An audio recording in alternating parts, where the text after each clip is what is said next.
ఓ మాట చెప్పమంటారా?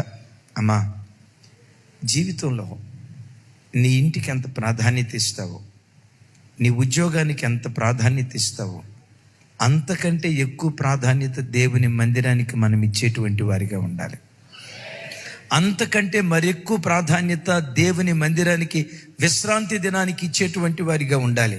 ఆదివారం వస్తుందంటే, తల్లి శనివారం నుంచి సిద్ధపడండి, రేపు ఆదివారం వస్తుంది, నా దేవుని సన్నిధికి వెళ్ళాలి, కుటుంబంతో వెళ్ళాలి, భార్య పిల్లలు కుటుంబం అంతా దేవుని మందిరంలో కనపడాలి. ఆదివారపు ఆరాధన కొరకు శనివారమే మనం సిద్ధపడి ఆదివారం పరిగెత్తుకుంటూ దేవుని సన్నిధికి మనం రావాలి. ఎప్పుడు పునరుద్ధానపు దినాన్ని మనం నిర్లక్ష్యం చేయకూడదు. లోకంలో ఉన్న వాటిని పాటించిన వాటికంటే మరి నిష్టగా దేవుని సన్నిధిని మనం పాటించే వ్యక్తులుగా దేవుని కొరకు బ్రతుకుదుము గాక. పాత నిబంధనలో విశ్రాంతి దినానికి ముందుండే దినం సిద్ధపాటు దినం.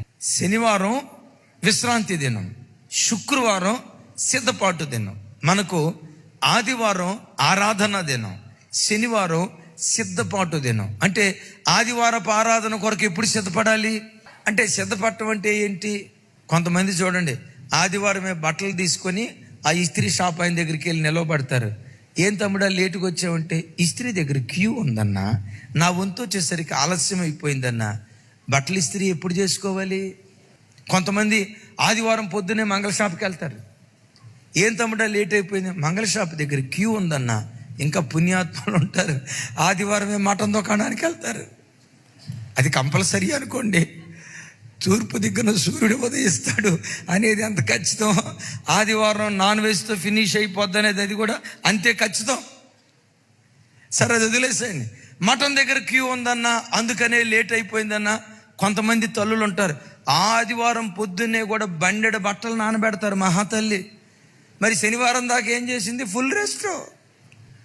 ఒక బట్టలు ఆదివారమే గుర్తొచ్చినాయి, ఏం చేయాలి? శనివారమే సిద్ధపడి, పిల్లలు తలంటుకోవటానికి షాంపూలు కావాలి కదా, శనివారమే తెచ్చిపెట్టుకోవాలి. షేవింగ్ చేసుకోవాలి కదా, శనివారమే సిద్ధపరచుకోవాలి. ఫ్రెష్గా కొత్త బట్టలు వేసుకొని రావాలి కదా, శుభ్రమైన బట్టలు వేసుకొని రావాలి కదా, శనివారమే. పిల్లల బట్టలు ఇస్త్రీ ఉన్నాయా లేవా, మన బట్టలు ఇస్త్రీ ఉన్నాయా లేవా, శనివారమే సిద్ధపరచుకొని 11 గంటల 15 నిమిషాలకు ఆరాధన అయితే 11 గంటల 10 నిమిషాల కల్లా నీ పాదం దేవుని మందిరపు గడప తొక్కునుగాక. తెలుసా, విశ్రాంతి దినాన్ని నువ్వు ఘనంగా ఆచరిస్తే దేశం యొక్క ఉన్నత స్థానంలో దేవుడు మనలను కూర్చోబెట్టడం ప్రారంభిస్తాడు. బిడ్డలారా, నీ జీవితంలో నా జీవితంలో నువ్వు చెడ్డోడు అయినా నిన్ను తన వైపు త్రిప్పుకోవటానికి ప్రతి ఆదివారం నిన్ను దేవుడు బ్రతిమలాడుకునే విధానం చూడు. నువ్వు చెడ్డోడు అని దేవునికి తెలిసినా మేలు చేయటం మానలేదే, ఆరోగ్యం ఇవ్వటం మానలేదే, పిల్లల్ని ఇవ్వటం మానలేదే, బ్రతుకు తెరువు నిమిత్తం వ్యాపారం ఇవ్వటం మానలేదే. నువ్వు చెడుగా బ్రతుకుతున్నా నీకు వచ్చే ప్రమోషన్ రాకుండా దేవుడు ఆపలేదే. ఇవన్నీ నువ్వు చేస్తున్నా ఎందుకు దేవుడు నీకు మేలు చేస్తూ వచ్చాడు తెలుసా? ఎకనైనా నువ్వు మారతావని దేవుని ఆశ. సహజంగా మనల్ని ఎవరైనా కాదన్నారు అనుకోండి, సచ్చినాడు ముఖం చూడం.